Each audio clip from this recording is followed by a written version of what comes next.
بسم اللہ الرحمن الرحیم۔ السلام علیکم ورحمۃ اللہ وبرکاتہ۔ نہیں فرزند، سیاست کے نازک ترین معاملات میں ہم اتنی عجلت کا مظاہرہ نہیں کر سکتے۔ امیر سبکتگی نے کچھ سوچتے ہوئے کہا، ابو مسلم افواج غزنی کا پسندیدہ ترین سپہ سالار ہے۔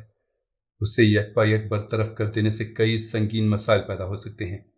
سب سے بڑا مسئلہ تو یہی ہے کہ اس طرح فوج دو حصوں میں تقسیم ہو جائے گی۔ پھر محمود نے ایک مختصر ترین سوال کیا اور باپ کے چہرے کی طرف دیکھنے لگا۔ ہمیں اس وقت کا انتظار کرنا ہوگا جب ابو مسلم پوری طرح بہک جائے، امیر سبکتگی نے اپنے جذباتی بیٹے کو سمجھاتے ہوئے کہا۔ پھر ہم اس کے سیاہ کردار کو اپنی بہادر افواج کے سامنے ظاہر کر سکیں گے۔ اس کے بعد غزنی کا کوئی سپاہی اپنے سالار کی حمایت میں آواز بلند نہیں کر سکے گا۔ اگر اس دوران بغاوت ہو گئی یا ابو مسلم کوئی نئی چال چل گیا، محمود کے چہرے پر فکر و تشویش کی گہری پرچھائیاں لرز رہی تھیں۔ ہم اپنی سی کوشش کر دیکھیں گے، باقی باتیں اللہ پر چھوڑ دو کہ وہی کارساز حقیقی ہے۔ امیر سبکتگی نے ایک ایک لفظ پر زور دیتے ہوئے کہا، جب اللہ کسی کو عزت دینا چاہتا ہے تو پھر ساری کائنات مل کر بھی اسے ذلیل نہیں کر سکتی۔ تم ابو مسلم کی نقل و حرکت پر نظر رکھو، اپنے معتبر جاسوسوں کو اس کے پیچھے لگا دو اور تم خود ابو مسلم کا تعاقب ترک کر دو۔ اگر اسے شک ہو گیا تو پھر سارا کھیل بگڑ جائے گا۔ میں اس وقت ابو مسلم کو گرفتار کرنا چاہتا ہوں جب اس کے پورے لباس پر جرم کی سیاہی پھیلی ہو، تاکہ وہ اپنے گناہ کا انکار کرنے کی جرت نہ کر سکے۔ محمود خاموش ہو گیا، مگر اس کے چہرے پر اب بھی اضطراب کا ہلکا ہلکا عکس نظر آ رہا تھا، جیسے وہ امیر کے فیصلے سے مکمل طور پر مطمئن نہ ہو۔ کچھ دیر بعد سبکتگی نے اپنے نائب سپہ سالار حماد بن ساریہ کو خلوت میں طلب کر لیا۔ حماد بن ساریہ 70 سال کا ایک بوڑھا سپاہی تھا۔ امیر ایلبتگین کے عہد حکومت میں اس نے کئی جنگی کارنامے انجام دیے تھے۔ اس عمر میں بھی حماد بن ساریہ کی صحت قابل رشک تھی۔ جسمانی طور پر وہ بہت زیادہ چاق و چوبند نظر آتا تھا، مگر حماد بن ساریہ کی شخصیت کا جو پہلو سب سے زیادہ نمایاں تھا وہ اس کی پرہیزگاری اور ذہانت تھی۔ اس نے کئی بار امیر ایلبتگین کو ایسے مشورے دیے تھے جن پر عمل کر کے غزنی کے مرحوم فرما روا نے نمایاں فتوحات حاصل کی تھی۔ اس طرح خواجہ غزنی میں حماد بن ساریہ کی حیثیت عسکری مدبر یا مشیر کی سی تھی۔ امیر سبکتگین اپنے نائب سپہ سالار پر بہت زیادہ اعتماد کرتا تھا۔ جب سبکتگین کا قاصد حماد بن ساریہ کے پاس پہنچا تو وہ نماز تہجد ادا کر رہے تھے۔ پھر جیسے ہی بوڑھے سالار نے سلام پھیرا اور انہیں غزنی کے امیر کا پیغام ملا تو انہوں نے مسلح لپیٹ کر طاق میں رکھا اور قصر شاہی کی طرف روانہ ہو گئے۔ امیر سبکتگین نے اپنی خلوت گاہ کے دروازے پر حماد بن ساریہ کا استقبال کیا۔ امیر معظم، خیریت تو ہے؟ حماد بن ساریہ نے مسافے کے لیے ہاتھ بڑھاتے ہوئے کہا۔ ان کے لہجے سے کسی قدر بے چینی کا اظہار ہو رہا تھا، کیونکہ امیر سبکتگین نے پہلی بار انہیں رات کے پچھلے پہر طلب کیا تھا اور یہ ایک غیر معمولی صورتحال تھی۔ امیر سبکتگین نے فوری طور پر جواب دینے کے بجائے محمود کو اشارہ کیا کہ وہ خلوت گاہ کا دروازہ بند کر دے۔ حماد بن ساریہ بڑی حیرت سے امیر غزنی کی طرف دیکھ رہے تھے۔ میں نے آپ کو ہمیشہ اپنے بزرگ کا درجہ دیا ہے حماد بن ساریہ، امیر سبکتگین نے اپنے نائب سپہ سالار کو مخاطب کرتے ہوئے کہا۔ امیر کی اس محبت کو کسی ثبوت کی ضرورت نہیں۔ حماد بن ساریہ نے انتہائی اثر انگیز لہجے میں کہا، میں آپ کی شدت احساس کو دل کی گہرائیوں سے محسوس کرتا ہوں۔ کیا آپ کے خیال میں نے اسلامی نظام کے نفاذ کا اعلان کر کے کوئی جرم کیا ہے؟ امیر سبکتگین کے لہجے میں گہری اداسی جھلک رہی تھی۔ معاذ اللہ، حماد بن ساریہ نے گھبرا کر کہا، آپ کی امارت تو تاریخ غزنی کا سب سے روشن باب ہے۔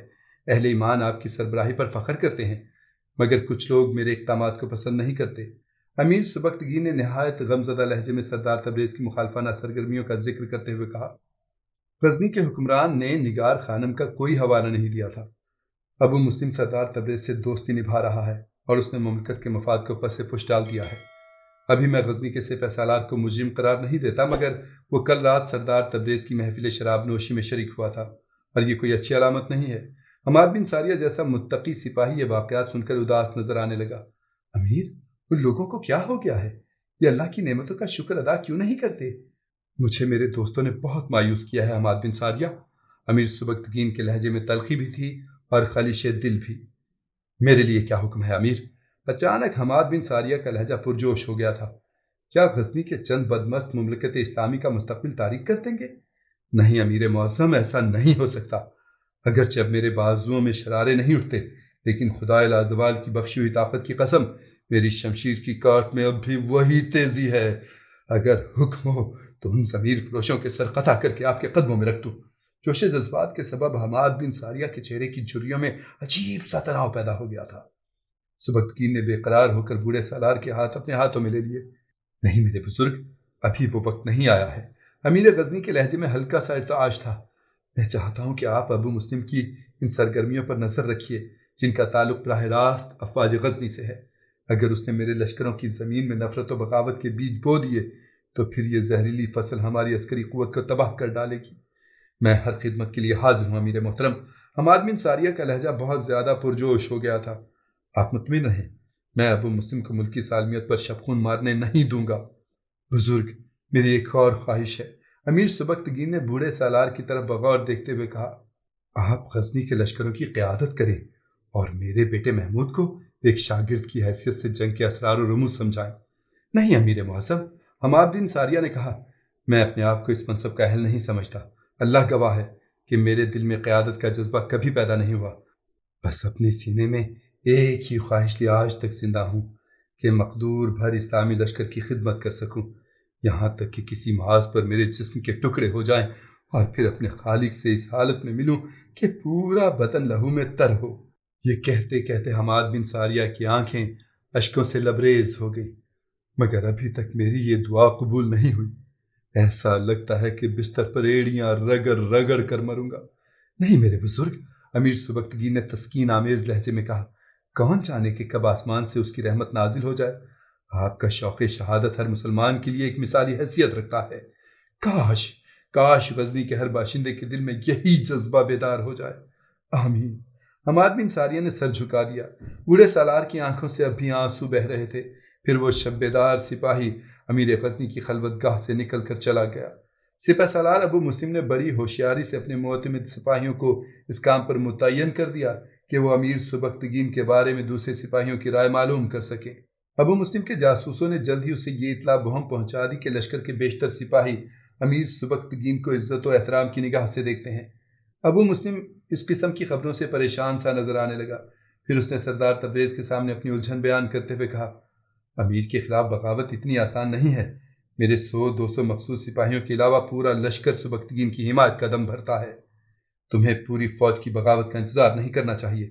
سردار تبریز نے اپنے ساتھی عمرہ کے سامنے ابو مسلم کو مشورہ دیتے ہوئے کہا، تمہیں تو امیر سبکتگین اور اس کے بیٹے محمود کو قتل کرنا ہے، پھر غزنی کا تمام لشکر تمہارے سامنے سر اطاعت خم کر دے گا۔ تمہارے یہ سارے اندیشے امیر کی زندگی تک ہیں۔ جس دن امیر ہلاک ہو جائے گا اس روز تمہارے دل میں پیدا ہونے والے وسوسے بھی دم توڑ دیں گے۔ اور وہ بوڑھا حماد بن ساریہ بھی ہر وقت سائے کی طرح میرے تعاقب میں لگا رہتا ہے۔ ابو مسلم نے پریشان لہجے میں کہا، مجھے اس کی آنکھوں میں شک کے سائے لہراتے نظر آتے ہیں۔ ایسے لگتا ہے جیسے امیر غزنی نے اسے میری جاسوسی پر متعین کر دیا ہے۔ حماد بن ساریہ سے آج ہی پیچھا چھڑا لو، سردار تبریز نے کہا۔ غزنی کے سپہ سالار کی حیثیت سے اسے معزول کر دو۔ اگر امیر اس کا سبب پوچھے تو کہہ دینا کہ وہ بہت زیادہ بوڑھا ہو چکا ہے اور ایسے ضعیف سپاہی اتنے اہم منصب کے لائق نہیں ہوتے۔ حماد بن ساریہ کو ہٹانے کے بعد تمام بڑے عہدوں پر اپنے اعتبار کے آدمی فائز کر دو۔ اس کے بعد سبکتگین بھی بے دست و پا ہو جائے گا اور بغاوت بھی آسان ہو جائے گی۔ سردار تبریز کی اس تجویز کو تمام عمرا نے پسند کیا اور ابو مسلم کے چہرے پر بھی خوشی کی ایک تیز لہر دوڑ گئی۔ اب وہ تصور میں غزنی کے تخت کو اپنے قدموں کے نیچے دیکھ رہا تھا۔ دوسرے دن ہی نائب سپہ سالار حماد بن ساریہ کو ایک خاص منصوبے کے تحت معزول کر دیا گیا۔ جب ابو مسلم نے امیر سبکتگین کو یہ اطلاع دی تو غزنی کے فرما روا کو یوں محسوس ہوا جیسے کسی دشمن نے بے خبری کے عالم میں اس کے سر پر آہنی ضرب لگائی ہو، مگر سبکتگین خود بھی فولادی اعصاب رکھنے والا انسان تھا، اس لیے اس غیر متوقع چوٹ کو بڑے صبر و تحمل کے ساتھ برداشت کر گیا۔ امیر محترم، حماد بن ساریہ بوڑھا ہو چکا ہے۔ ابو مسلم نے بڑی عیاری کے ساتھ غزنی کے لائق ترین سپاہی کی معزولی کا جواز پیش کرتے ہوئے کہا، میں بیرونی خطرات کے پیش نظر نئے تقاضوں کی بنیاد پر افواج غزنی کی ترتیب دینا چاہتا ہوں۔ میری خواہش ہے کہ اعلیٰ منصب تک صرف وہی سپاہی پہنچے جس کا جسم بھی جوان ہو، جذبہ بھی اور دماغ بھی۔ میں تمہارے خیالات کو قدر کی نگاہ سے دیکھتا ہوں۔ امیر سبکتگین اپنے آپ پر جبر کر کے مسکرایا۔ میں امیر معظم کا تہہ دل سے شکر گزار ہوں کہ میری کوششوں کو انتہائی فراخ دلی کے ساتھ سراہا گیا۔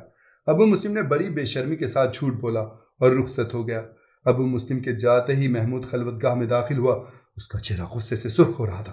آپ دیکھ رہے ہیں امیر محترم، خلاف معمول محمود کی آواز بہت بلند تھی۔ امیر سبکتگین نے اس بات میں اپنے سر کو جنبش دی۔ آخر والی غزنی کو اب کس بات کا انتظار ہے؟ محمود کا لہجہ تلخ تھا ابو مسلم کو معزول کیوں نہ کیا جاتا؟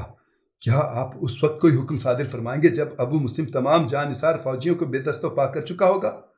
نہیں فرزند، ابھی میں ابو مسلم کے خلاف کوئی قدم نہیں اٹھاؤں گا، امیر سبکتگین نے انتہائی اطمینان سے کہا۔ ابھی اسے اپنے چہرے کو مکمل طور پر بے نقاب کر لینے دو۔ میری نظر صرف ابو مسلم پر نہیں، میں اس کے پیچھے کچھ اور چہرے بھی دیکھ رہا ہوں۔ یہ ایک گہری سازش ہے۔ میں اس سازش کے پس پردہ حرکت کرنے والے تمام کرداروں کو سامنے لانا چاہتا ہوں۔ جواب میں محمود کچھ کہنا چاہتا تھا کہ حماد بن ساریہ نے حاضر ہونے کی اجازت طلب کی۔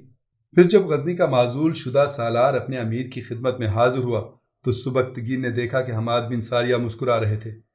ابن ساریہ، مجھے تم سے اس اعلیٰ ظرفی کی توقع تھی، امیر سبکتگین نے اپنے نائب سپہ سالار کو مخاطب کرتے ہوئے کہا۔ امیر، میری فکر چھوڑیں، حماد بن ساریہ نے شگفتہ لہجے میں کہا۔ اس طوفان پر نظر رکھیں جو اپنی تمام تر ہولناکیوں کے ساتھ مملکت غزنی کی طرف بڑھ رہا ہے۔ ابن ساریہ، میں ابو مسلم کی سرگرمیوں سے بے خبر نہیں ہوں، امیر سبکتگین نے ٹھہر ٹھہر کر کہا۔ مگر وہ تو کسی روک ٹوک کے بغیر قصر شاہی میں چلا آتا ہے۔ اچانک ابن ساریہ کے ہونٹوں کا تبسم غائب ہو گیا تھا اور وہ بہت زیادہ سنجیدہ نظر آنے لگے تھے۔ آپ کہنا کیا چاہتے ہیں ابن ساریہ؟ امیر سبکتگین نے چونک کر پوچھا۔ امیر معظم سے اس بوڑھے کی آسانہ درخواست ہے کہ آئندہ ابو مسلم سے ایک مخصوص فاصلے کے ساتھ ملاقات کریں۔ حماد بن ساریہ نے اپنے اندیشوں کی وضاحت کرتے ہوئے کہا، اور قصر شاہی کے محافظ دستے کو واضح طور پر ہدایت دے دیجیے کہ ابو مسلم جب بھی آپ سے ملنے کی خواہش کرے اسے تنہا آنے دیا جائے۔ امیر سبکتگین کی پیشانی کی لکیریں کچھ اور گہری ہو گئی تھیں۔ اگر ابو مسلم اپنے ماتھے سپاہیوں کے ہمراہ قصر شاہی کا رخ کرے تو اس کے ساتھیوں کو دروازے پر روک دیا جائے۔ حماد بن ساریہ نے مزید وضاحت کرتے ہوئے کہا۔ امیر سبکتگین بڑی حیرت سے ابن ساریہ کی گفتگو سن رہا تھا۔ میری حقیر رائے میں فی الوقت یہی مناسب ہے کہ قلعے کے محافظوں کی تعداد کم سے کم 3 گنا کر دی جائے۔ ابن ساریہ نے کچھ سوچتے ہوئے کہا۔ صدر دروازے کے نگہبانوں کی تعداد میں 4 گنا اور قصر شاہی کے اندرونی محافظوں کی تعداد میں 8 گنا اضافہ کر دیا جائے۔ ابن ساریہ، موت تو اپنے وقت پر ہی آئے گی۔ یکا امیر سبکتگین مسکرانے لگا۔ میں موت کے گرد پہرا نہیں بٹھا رہا ہوں، حماد بن ساریہ نے پرزور لہجے میں کہا۔ یہ ابو مسلم کے اس منصوبے کے خلاف ایک حفاظتی تدبیر ہے۔ میرے خیال میں ابھی وہ کچھ اور فوجی عہدیداروں کو معزول کرے گا۔ اگر ایسا ہوا تو آپ سمجھ لیجیے گا کہ اس کی نیت میں فتور ہے۔ محمود بھی یہ باتیں بہت غور سے سن رہا تھا۔ اس کی نظریں مسلسل بوڑھے سپہ سالار کے چہرے پر مرکوز تھی۔ پھر ابن ساریہ کی قیاس آرائی درست ثابت ہوئی۔ ابو مسلم نے تقریباً تمام بڑے عہدیداروں کو معزول کر کے ان کی جگہ اپنے پسندیدہ اور معتبر سپاہیوں کا نامزد کر دیا تھا۔ اس کے بعد وہ منافقت کی نئی قبا پہن کر امیر سبکتگین سے ملا۔ ابو مسلم والی غزنی سے ملاقات کرنے کے لیے تنہا آیا تھا۔ امیر معظم کو میرے ان اقدامات پر کوئی اعتراض تو نہیں ہے؟ ابو مسلم نے نہایت عاجزانہ لہجے میں کہا۔ نہیں ابو مسلم، امیر سبکتگین نے بھی مصلحتاً لہجہ بدل دیا تھا۔ مجھے تم پر بہت زیادہ اعتبار ہے، اس لیے کہ تم جو بھی کچھ کرو گے اس میں مملکت کی فلاح کا کوئی نہ کوئی پہلو ضرور پوشیدہ ہوگا۔ ابو مسلم نے انتہائی ریاکاری کا مظاہرہ کرتے ہوئے نصف قد تک جھک کر امیر سبکتگین کو سلام کیا اور خلوت گاہ سے رخصت ہو گیا۔ قصر شاہی سے واپس آتے ہوئے اس کے قدم زمین پر نہیں پڑ رہے تھے۔ ابو مسلم کو یقین ہو گیا تھا کہ امیر سبکتگین ایک احمق فرما روا ہے اور اس کی یہی سادہ لوہی عنقریب اسے عبرتناک انجام تک پہنچا دے گی۔ ابو مسلم کے جاتے ہی امیر سبکتگین نے حماد بن ساریہ کو خلوت گاہ میں طلب کیا اور ابو مسلم سے ہونے والی گفتگو حرف بہ حرف منتقل کر دی۔ ابن ساریہ کی آنکھوں میں عجیب چمک ابھر آئی۔ میں جانتا تھا امیر معظم وہ ایسا ہی کرے گا۔ میں آپ کی ذہانت کا قائل ہوں ابن ساریہ، امیر سبکتگین نے مسکراتے ہوئے کہا۔ اب آپ کا کیا مشورہ ہے؟ ابو مسلم کے نامزد کردہ عہدیداروں کے گرد اپنے جاسوسوں کا دائرہ اتنا تنگ کر دیجیے کہ وہ کہیں سانس نہ لے سکے۔ حماد بن ساریہ نے امیر غزنی کے سوال کا جواب دیتے ہوئے کہا۔ ان عہدیداروں کی ایک ایک حرکت پر گہری نظر رکھی جائے کہ وہ سپاہیوں سے کس قسم کی گفتگو کرتے ہیں۔ اگر وہ لشکر آپ کے خلاف سرکشی کی تبلیغ کرتے ہیں تو انہیں فوراً گرفتار کر کے زندہ کے حوالے کر دیا جائے۔ سبکتگین نے حیرت سے بوڑھے سپہ سالار کی طرف دیکھا۔ سپہ سالار ابو مسلم غزنی کی افواج میں بغاوت کرنے میں کامیاب ہوا یا نہیں؟ امیر سبکتگین نے اس کی چالوں کو ناکام بنایا یا کسی سازش کا شکار ہو گئے؟ یہ سب آپ کو بتائیں گے داستان کے اگلے حصے میں۔